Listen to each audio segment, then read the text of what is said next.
The silence of the Valeriano Tower at midnight was a sacred, heavy thing, broken only by the whisper of Elena's cleaning cloth against cold marble. It was in this polished emptiness that her supervisor, a man whose authority was as cheap as his cologne, cornered her. His voice, a low snarl, accused her of a smudge only he could see, his words chipping away at the fragile peace she built for herself each night. The confrontation tightened the air, his frustration mounting against her quiet refusal to break. He shoved her, not with the force of a man losing his temper, but with the casual cruelty of one who believed he was entitled to. The sharp, ugly crack of her shoulder against a row of steel service lockers was the only sound that answered him, a stark violation in the hallowed quiet. But what happened in that cold, empty hallway would change everything, a single moment of defiance rewriting a destiny she thought was already written in stone. If you watch until the very end, you will understand why the gaze of a dangerous man can be a more profound salvation than any prayer. Subscribe now and let us know in the comments where you are watching from so we can share this journey together. Elena, at 28, had learned to live as a ghost. A professional cleaner by trade, she was an expert in erasing the day's remnants, leaving behind only the sterile gleam of perfection for a world that never saw her. Her life was a quiet tapestry of solitude and resilience, woven from the threads of a past that had taught her that dignity was the only possession no one could take from you. Her hands were chapped, her eyes carried the soft weight of old sorrows, but her posture remained unbroken, a silent testament to a spirit that refused to surrender. Her world was defined by the rhythmic hum of the floor polisher, the scent of ammonia, and the distorted reflections of city lights on glass she had just wiped clean. Each night, she moved through the opulent, deserted offices of the powerful, a silent observer of a life of immense wealth and casual influence. The building itself felt like a cage of gold and steel, its soaring height, a constant reminder of how small and insignificant she was meant to feel. The muffled sounds of traffic from 50 floors below were like a distant, unattainable promise of a different life, one where she wasn't just a shadow tasked with maintaining the flawless facade for others.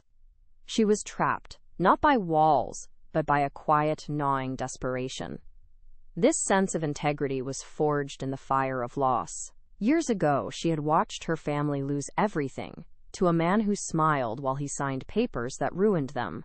A lesson in the devastating power of quiet corruption. That memory was a permanent fixture in her soul, the source of her deep-seated mistrust of authority and her unyielding sense of justice. She no longer believed in grand gestures or loud revolutions. She believed in the small, silent acts of holding one's ground. Her refusal to apologize for a mistake she didn't make wasn't defiance for its own sake. It was a deeply personal battle, fought in a deserted hallway, a war for the last piece of herself that was truly hers. Now, pushing herself up from the floor, a sharp pain radiating from her shoulder, Elena met her supervisor's furious gaze. There were no tears, no pleas. Instead, a fire, cold and controlled, ignited in her eyes.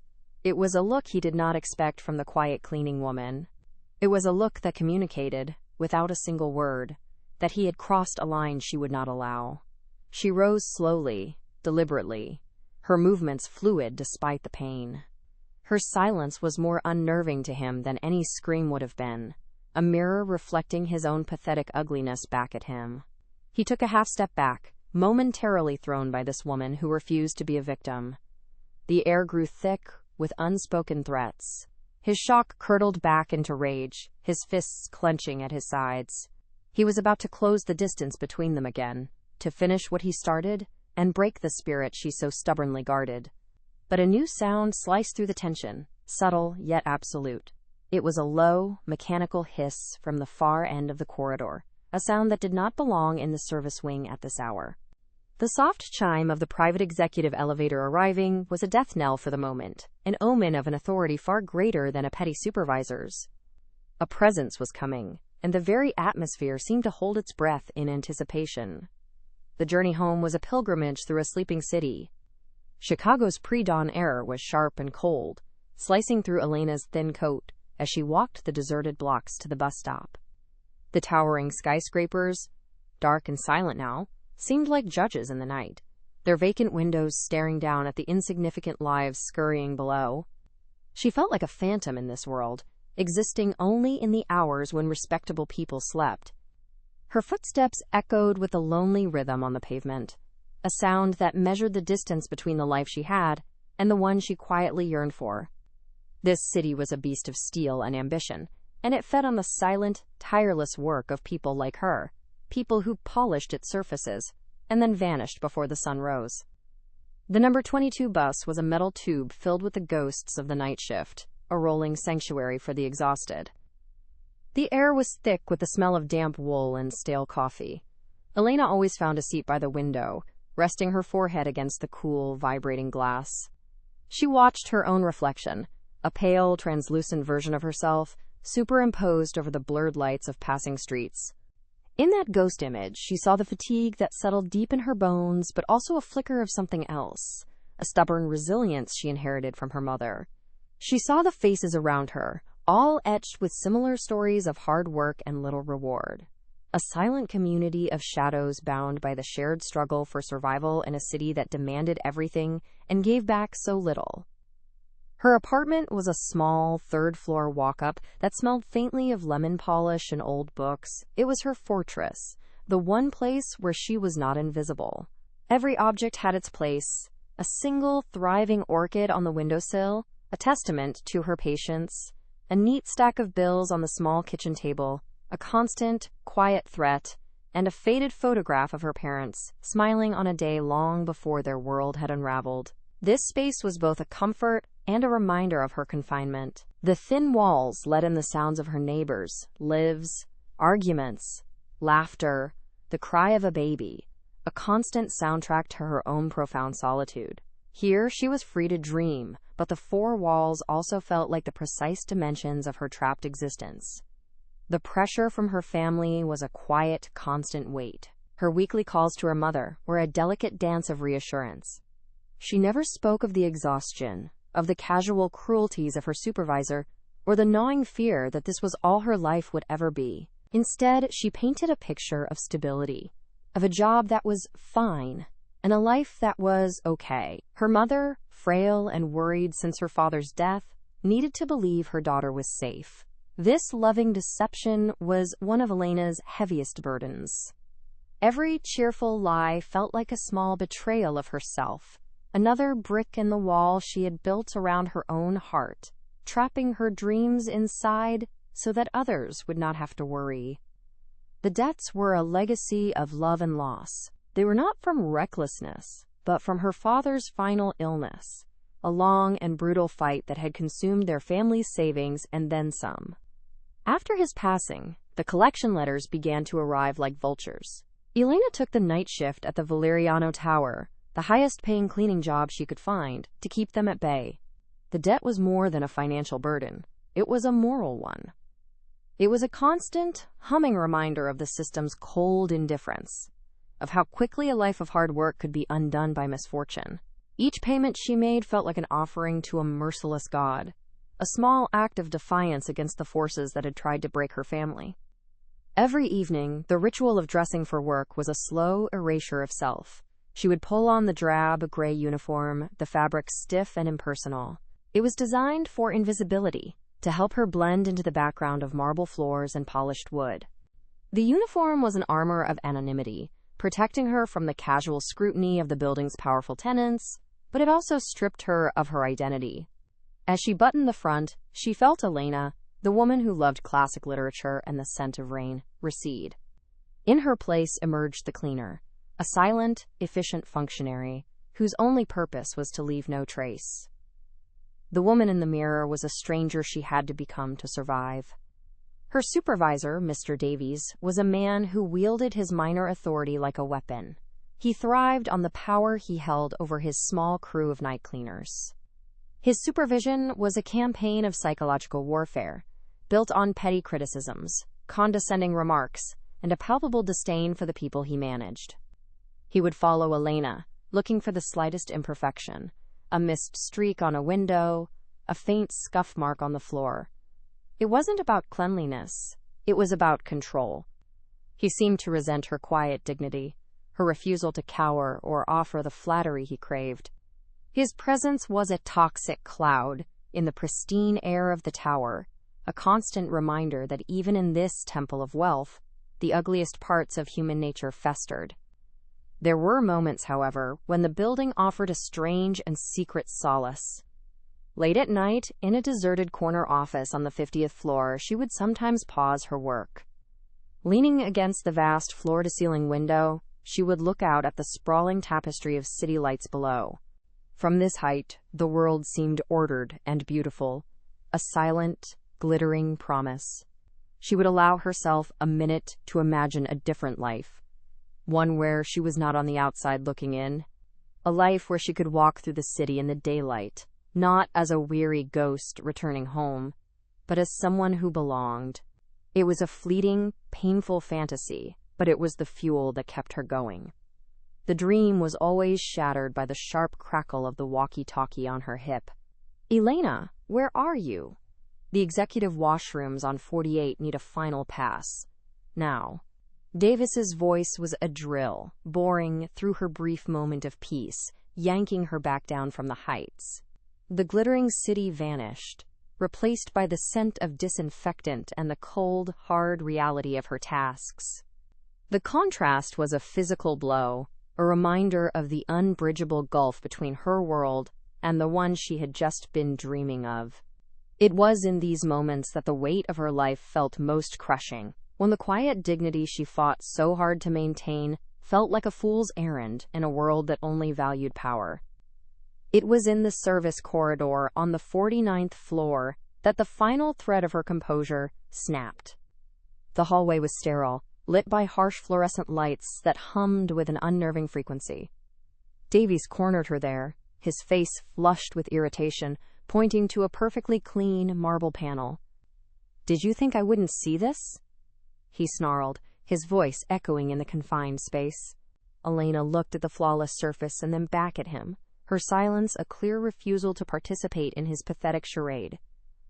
This silent defiance enraged him. He stepped closer, his cologne acrid and suffocating, his personal space violation a clear act of intimidation. Then, with a grunt of frustration, he shoved her. The impact was brutal and sudden, the sharp crack of her shoulder against the steel lockers, a sound of final, irreversible violation. The hiss of the private elevator was a sound Elena had never heard in the service corridor. It was a sleek, quiet exhalation of machinery, so different from the rattling groan of the freight lift. The sound sliced through the charged air, and Mr. Davies froze, his face paling from red to a sickly white. His aggression vanished, replaced by a primal fear. The source of that sound was a power far beyond his own, an authority that didn't need to raise its voice. The soft chime announcing the car's arrival was like a gavel striking, a judgment rendered before the trial had even begun. Elena, still leaning against the lockers, watched her tormentor shrink, his blustering rage deflating into the pathetic terror of a man about to face his master. The very atmosphere in the hallway grew cold, heavy, with a silent, absolute command. The brushed steel doors slid open with a whisper, revealing a figure that seemed to absorb the harsh, fluorescent light rather than reflect it. He was a man carved from shadow and stillness, dressed in a black suit so perfectly tailored it seemed a part of him. Marco Valeriano. His name was a legend in the building, a ghost who owned everything but was seen by no one. He didn't move, his presence alone filling the narrow corridor, sucking the air from Elena's lungs. His face was a mask of cold control, handsome but severe, with dark eyes that held the weight of a violent, unseen history.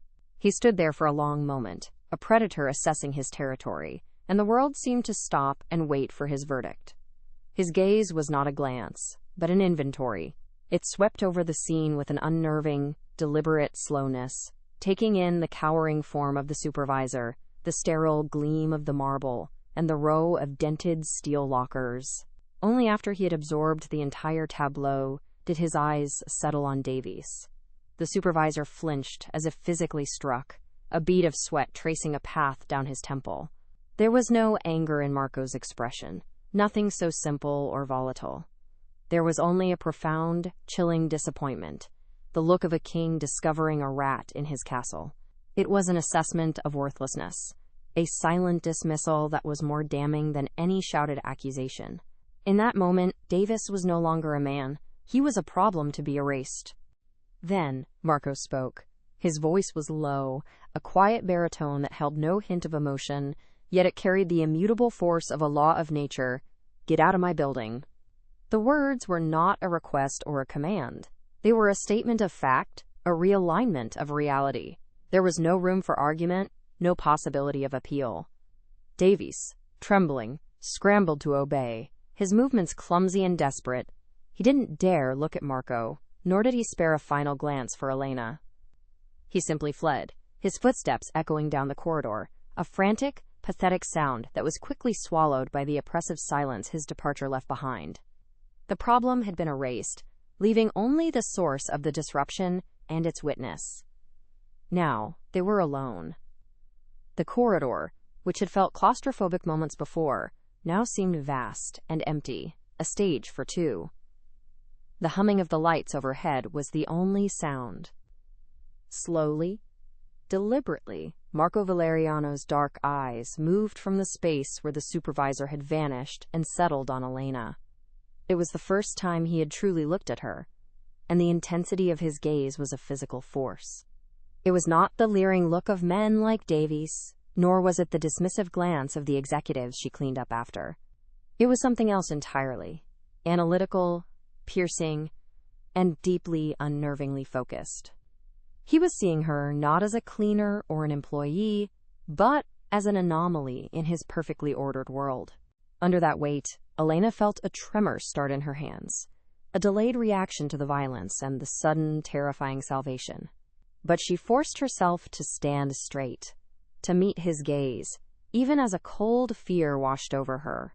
She saw the immense, dangerous power in his stillness, the reputation of a man who dealt in secrets and violence. Yet, beneath the cold surface of his eyes, she glimpsed something else, a flicker of profound weariness, the ghost of an old wound that had never healed. It was a crack in the marble facade, a hint of a shared humanity that she had no right to see.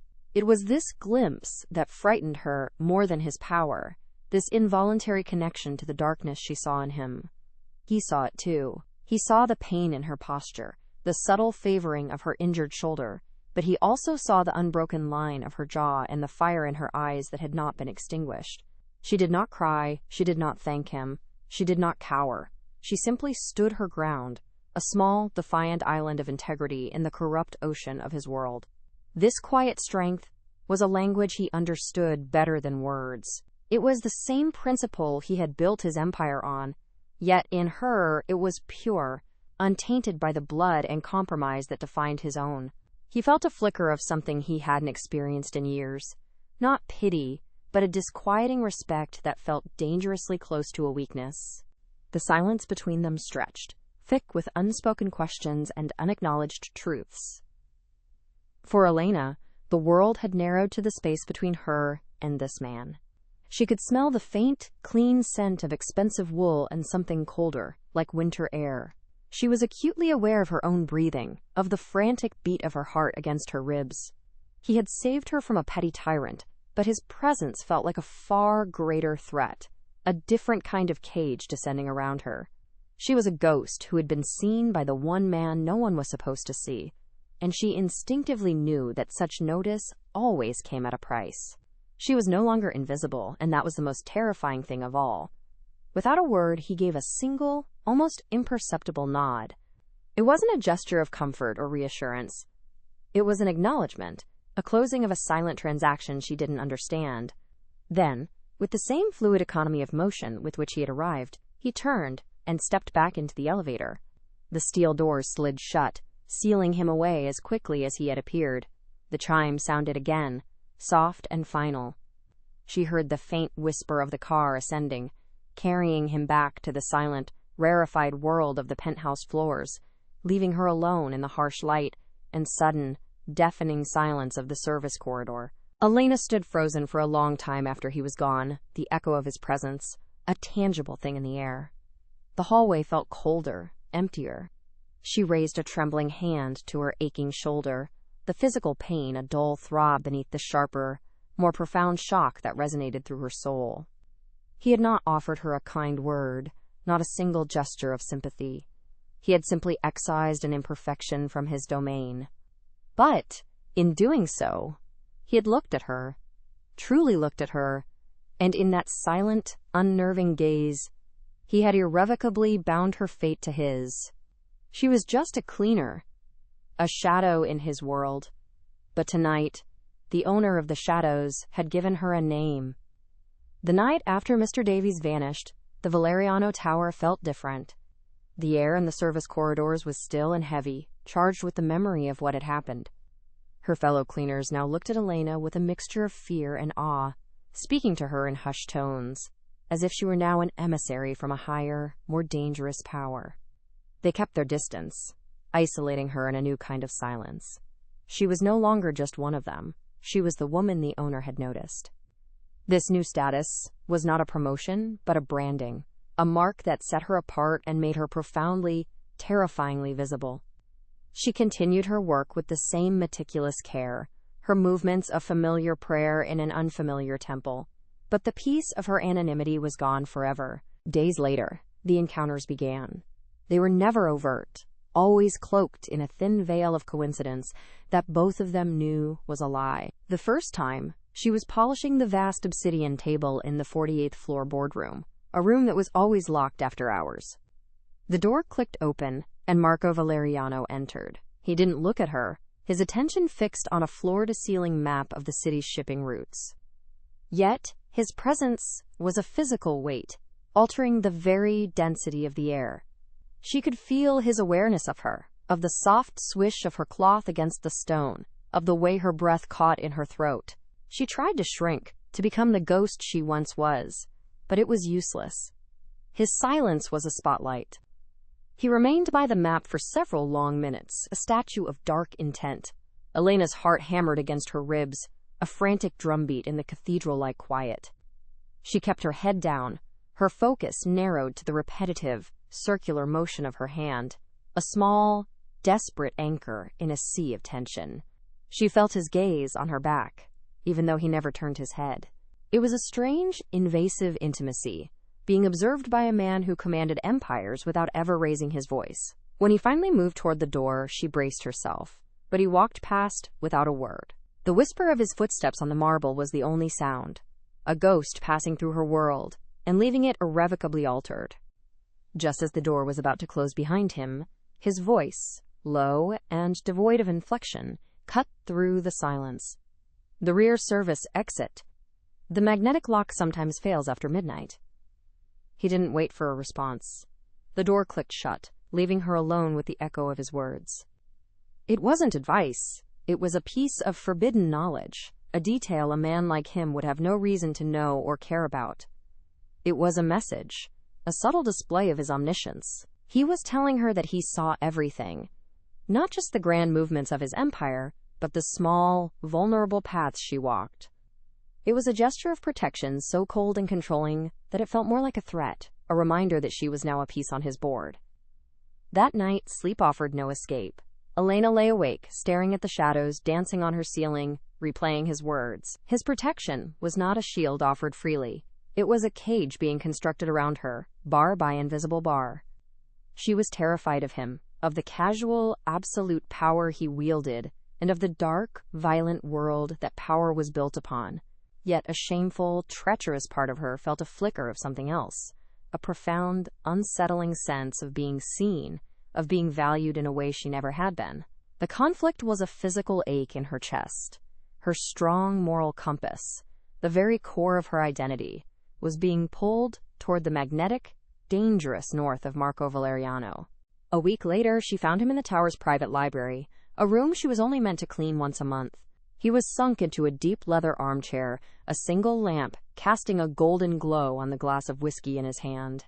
He wasn't reading or working. He was simply staring out the panoramic window at the rain lashing against the glass, a solitary king in a silent, forgotten kingdom. He seemed different here, surrounded by the quiet wisdom of old books. The hard edges of the crime boss were softened, revealing a glimpse of a man steeped in a profound and impenetrable loneliness. He didn't seem surprised to see her, as if he had been waiting, and gestured for her to continue her work. As she carefully dusted a shelf of first editions, he spoke, his voice a low murmur beneath the sound of the storm. "Do you read?" The question was simple, yet it carried an immense weight, a deliberate breach of the chasm between their worlds.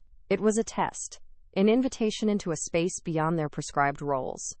Elena paused, her hand hovering over a worn copy of Dostoevsky. "When I have the time," she answered, her own voice steadier than she expected. "That one," he said, nodding toward the book in her hand. He understood the nature of guilt. It wasn't a question, but a statement of fact, a confession disguised as literary criticism. In that moment, he was no longer just a monster. He was a man who understood them. A fragile, unexpected connection formed between them in the quiet, book-lined room. She found herself speaking of the story, of the protagonist's moral torment, and he listened with an unnerving intensity. For a few minutes, they were not a cleaner and a mafia boss, but two lonely souls discussing the darkness of the human heart. She saw in his eyes a flicker of something raw and unguarded, a recognition, a shared understanding of the weight of the past. Her empathy, the part of her she guarded so fiercely, reached out to him against her will. She saw the man behind the myth, a figure as trapped by his sins as she was by her circumstances, and the realization was both terrifying and deeply seductive. The spell was broken when he stood. He moved to place his empty glass on a nearby table, his path taking him directly past her. The space between them shrank until it was nothing. She could feel the heat from his body, smell the faint, intoxicating scent of whiskey and rain. His arm brushed against hers, a fleeting, accidental contact, but the shock that shot through her was electric, a jolt of pure, undiluted awareness. She froze, her breath trapped in her lungs. The air crackled with a tension that was no longer just about power and fear, but about a forbidden, magnetic pull that neither of them could deny. It was a dangerous, unspoken truth that now existed between them. He felt it too. He recoiled as if burned, his body tensing, the mask of cold control slamming back into place. The moment of vulnerability was over, sealed away behind eyes that were once again as hard and dark as obsidian. "That's enough," he said, the words sharp, cutting. It was unclear if he was speaking to her or to himself. He turned and walked out of the library without another glance, leaving her trembling in the silence. She was alone with the ghost of his touch on her skin, and the terrifying realization that the walls she had built around her heart were beginning to crumble. The fear she felt was no longer just for her safety but for her very soul. In the following days, his influence became a tangible, unsettling presence in her life. The faulty lock on the service exit was replaced with a state-of-the-art security system. The dim lighting in the employee locker room was upgraded to bright, clean LEDs. A new, high-end espresso machine appeared in the break room, a silent monument to his unseen patronage. These were not gifts. They were assertions of his domain, small, constant reminders that he was watching over her, shaping her environment, and slowly drawing her deeper into his orbit. Each improvement felt like another silken thread in a web she was only now beginning to see, and she felt a growing panic that she no longer knew how to escape it. She tried to reassert control, to maintain the boundary between her life and his influence. She began taking a different route to the bus stop, avoiding the darkened side streets and sticking to the main, well-lit avenues. It was a small, futile act of defiance, an attempt to prove to herself that her life was still her own. She needed to believe that she could walk away, that his world of shadows had not yet fully consumed hers. She clung to her routine, to the familiar rhythms of her solitary existence, as if they were a talisman that could protect her from the powerful, dangerous man who had decided to take an interest in her. But she was beginning to understand that his reach was far longer than she could ever outrun. One night, her fragile illusion of safety was shattered. As she walked down a brightly lit street just 2 blocks from the tower, a sleek, dark car pulled up alongside her, its movements predatory and slow.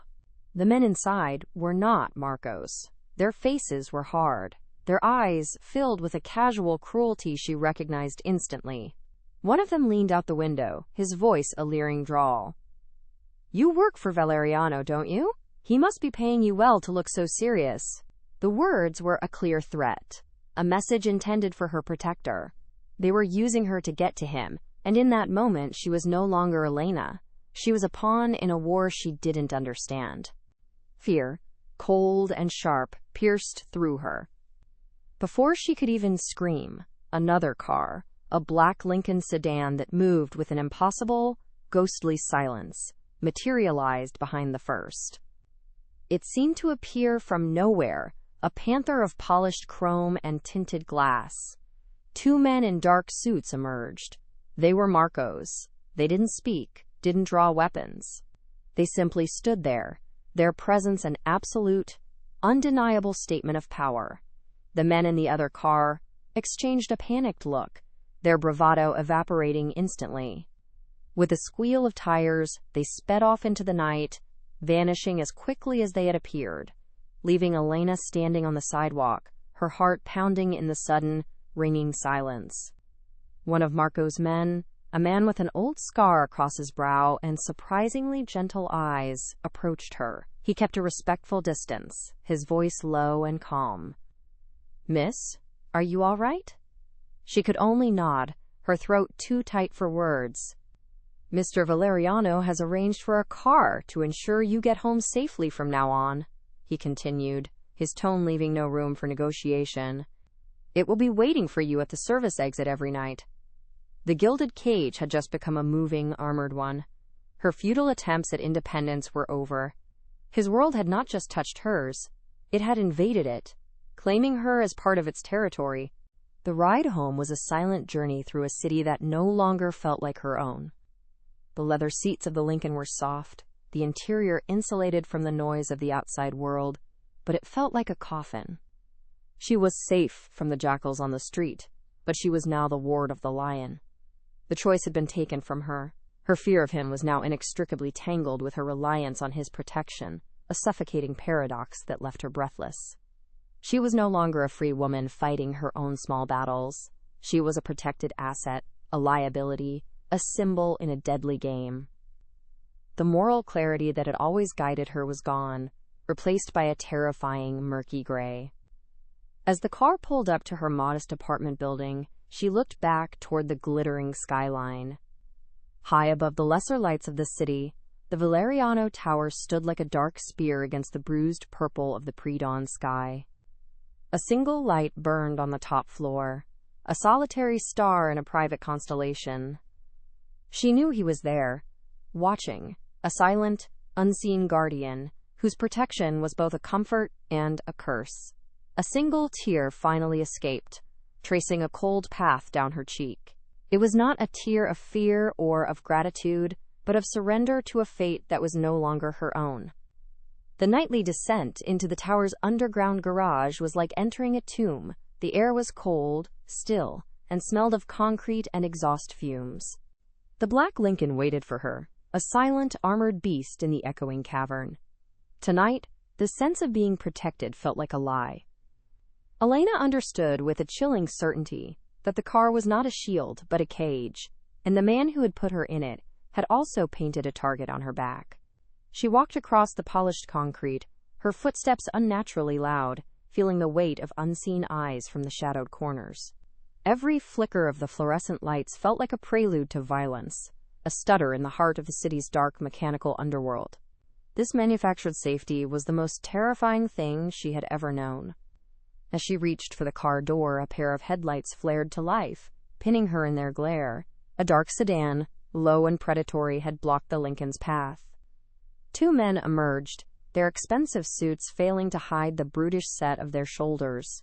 They were the Moretti brothers, rivals whose name was spoken with a mix of fear and contempt, even among Marco's own men. They moved with a slick, reptilian grace, their smiles thin and cruel. "Well, well," the older one, Luca, purred, his voice echoing in the vast space. "Look what we found. Valeriano's little ghost." They weren't here to hurt her, not yet. They were here to make a point, to use her as a message written in fear. A strange calm descended over Elena. The terror was still there, a cold knot in her stomach, but something else rose to meet it, a defiant, unyielding anger. This was her life they were playing with, her body they were threatening to use as a pawn. She would not let them. "You're mistaken," she said, her voice quiet but ringing with a clarity that made both men pause. It was the first rule she had broken, the choice to speak when silence was survival. "He doesn't own people. That's your business, not his." She was defending him, not the monster, but the man who understood guilt, the man who had looked at her with a flicker of something human. In that moment, her fear for herself was eclipsed by a fierce, protective instinct for the sliver of honor she believed he still possessed. From the deepest shadows near a concrete support column, a figure detached itself. Marco Valeriano stepped into the dim light, his presence not announced by a sound but by a sudden, palpable drop in the air's temperature. He moved with a liquid silence that was far more menacing than the Moretti's swagger. He had been there all along, watching, waiting. Luca Moretti's smirk faltered, his surprise quickly hardening into a mask of hostile bravado. He had not expected the king to come down into the dungeons himself. The game had just changed, the stakes raised to a level of personal confrontation that Marco Valeriano famously and lethally avoided. The air grew thick, charged with the promise of imminent, irreversible violence. "Touching my business, Marco," Luca sneered, recovering his nerve. He gestured dismissively toward Elena. "Or just taking out the trash? I can't tell the difference anymore. You've gone soft, hiding behind her skirts." The insult was a blade, crude but sharp, aimed at the core of Marco's reputation for cold, untouchable control. He was daring Marco to reaffirm his identity as a monster by sacrificing the woman who was making him weak. Every man in that garage, including Marco's own silent driver, held his breath. They were waiting to see which version of their boss would answer, the strategist who would cut his losses, or a man who would burn his empire for a single, indefensible reason. Marco's response was a masterpiece of silent contempt. He did not look at the Morettis. He did not acknowledge their taunts. His dark, intense gaze was fixed solely on Elena, a lifeline in a sea of imminent danger. Then, he did the unthinkable. He walked forward, his steps deliberate and unhurried, moving directly into the line of fire. He passed the Moretti brothers as if they were nothing more than inconvenient statues, his back completely exposed to them. It was an act of such profound, arrogant disregard for his own safety that it was more powerful than any threat. He stopped less than a foot from her, his entire world narrowing to the space between them, and in his eyes she saw the terrifying inferno of a man at war with himself. He reached for her, his hand, large and warm, closed around her upper arm, the grip firm, absolute. It was not a gesture of comfort. It was a claim, an anchor, a physical declaration that she was his to protect. With a strength that was both gentle and undeniable, he pulled her behind him, shielding her with his own body. The touch was a shockwave, a discharge of every unspoken word, every shared silence, every moment of tension that had built between them. Through the fine wool of his suit, she could feel the rigid wall of his back, a human shield that had just broken every code of his brutal world. He had made his choice, and it was her. In that moment of contact, he had confessed everything. Finally, he turned his head, his profile carved from stone in the harsh light. The cold control was gone, replaced by a quiet, lethal rage that seemed to blacken the air around him. "She is not part of this," he said, his voice a low vibration that promised utter annihilation. "You will not speak her name. You will not think it. If I even sense that her shadow has crossed your mind again, I will dismantle your family name, brick by bloody brick, until nothing is left but dust." There was no negotiation, no posturing. It was a vow, made not by a boss to his rivals, but by a man defending the one thing he could not bear to lose. The Morettis saw it in his eyes, the terrifying sincerity of a man who had just found a reason to burn the world. They backed away, their retreat a silent, absolute surrender. The squeal of their tires was a scream that echoed through the garage before fading into a ringing silence. They were alone. Marco did not move, his back still to her, his hand still gripping her arm. The silence that fell was heavier, more charged than the confrontation that preceded it. She could feel the faint, shocking tremor in his hand, the single crack in his marble facade. He was breathing just a little too deeply, the only outward sign of the monumental battle he had just fought and won within himself. He had protected her, yes, but he had also exposed himself, revealing a vulnerability that, in his world, was a death sentence. The invisible walls between them had been shattered, and they were left standing in the ruins. Slowly, he released her arm. The sudden absence of his touch was a physical blow, leaving her skin cold and her body unsteady. He turned to face her, and in the dim, unforgiving light of the parking garage, she saw him. Not the phantom, not the king, but the man, stripped bare by his own act of transgression. His eyes, dark and filled with a profound, aching vulnerability, held hers. He had sacrificed a piece of his soul to keep her safe, and the cost of that choice was written all over his face. Nothing needed to be said. In the deafening silence, they both understood that a line had been crossed, and the world they had known just moments before was gone forever. The ride back to her apartment was a journey through a vacuum. The Lincoln moved with a funereal silence, its interior a bubble of isolation against the city's sleeping pulse. Marco was gone, having vanished back into the tower's private elevator the moment the Moretti's car had fled, leaving her in the cold, professional care of his driver. The absence he left behind was a physical presence, a cold spot in the air where he had stood. She could still feel the phantom pressure of his hand on her arm, the memory of his body shielding hers. It was a brand, an indelible mark of a choice that had cost him something she could not yet comprehend. The rain began to fall, tracing thin, lonely paths down the tinted window, mirroring the single, silent tear that finally tracked a path down her own cheek. He was gone from her world as completely as Mr. Davies had been. The armored car still arrived each night, a silent, dutiful guardian, but Marco was never in it. He no longer appeared in the boardrooms or the library. The tower had once again become a place of polished surfaces and empty spaces. She understood, with a painful clarity that settled deep in her bones, that this was his protection. He had made himself a spectacle for her, shown a fatal vulnerability, and now he had to retreat behind the walls of his legend. To be near her was to endanger her further, to keep her as the focal point of his enemies' attention. His withdrawal was not an abandonment, but a sacrifice, a strategic retreat in a war she was never meant to be a part of. The silence he imposed was the highest form of care he was capable of giving. The consequences in his world were swift and brutal, ripples of violence spreading out from that single moment in the garage. Elena never saw them directly, but she felt their tremors. She would read a small, buried article in the paper about a suspicious fire at a Moretti-owned warehouse on the docks. She would overhear Marco's men speaking in clipped, coded phrases about a rival's sudden retirement. He was reasserting his authority, cauterizing the wound she represented with fire and fear. He was reminding the city's underworld that his brief moment of humanity had not dulled his teeth. Each act of violence was a message, not just to his enemies, but to her. It was a blood-soaked wall being built between their worlds, designed to prove he was still the monster she should fear, the kind of man she could never be with. Her small apartment, once a fortress of solitude, now felt like a beautifully appointed cell. She would stand by her window for hours, watching the rain wash the city clean, her gaze always drawn to the distant, dark spire of the Valeriano Tower.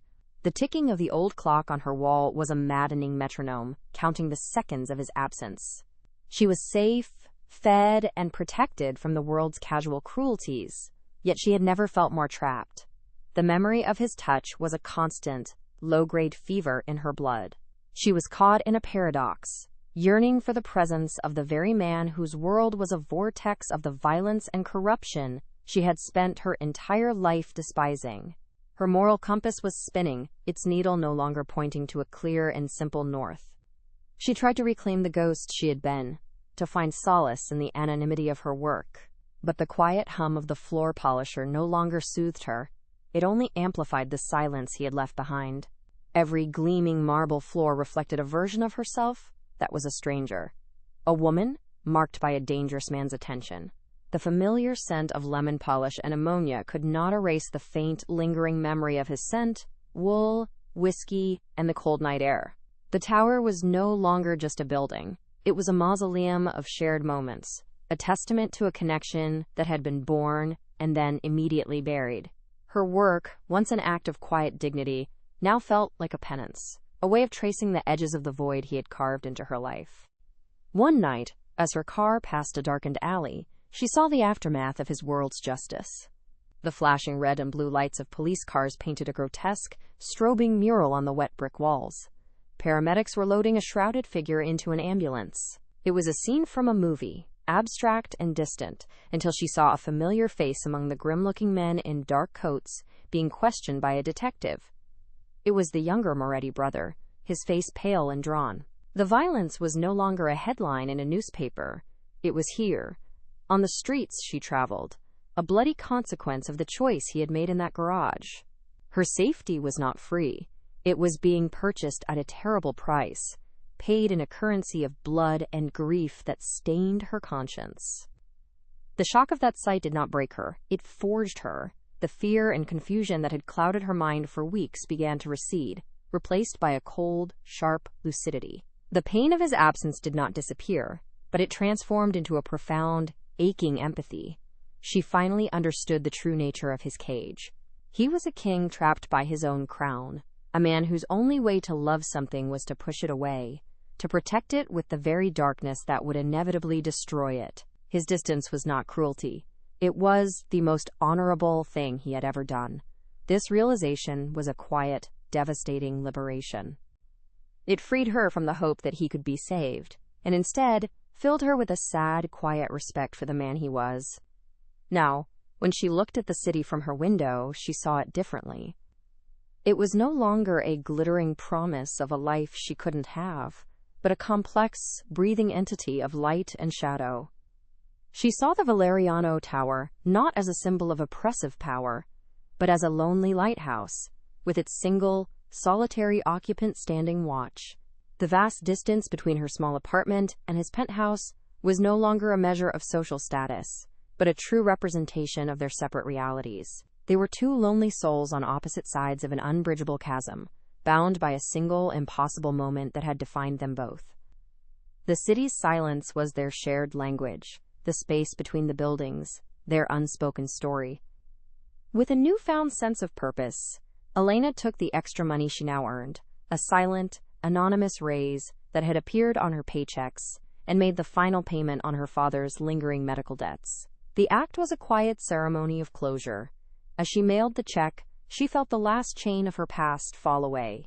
It was a victory won in the shadow of his influence, but the decision, the strength to see it through, was entirely her own. She was no longer just a victim of circumstance or a protected asset. She was a woman who had looked into the abyss, both in the world and in a man's soul, and had chosen to stand on her own ground, defined not by her fears but by her own quiet, resilient integrity. Weeks turned into a season of silence. The armored car remained, a constant, silent reminder of an unspoken vow. The tower remained, a distant, unapproachable monument. The connection between them thrummed beneath the surface of the city, a low, resonant frequency of what had been and what could never be. She had her freedom, and he had his solitude.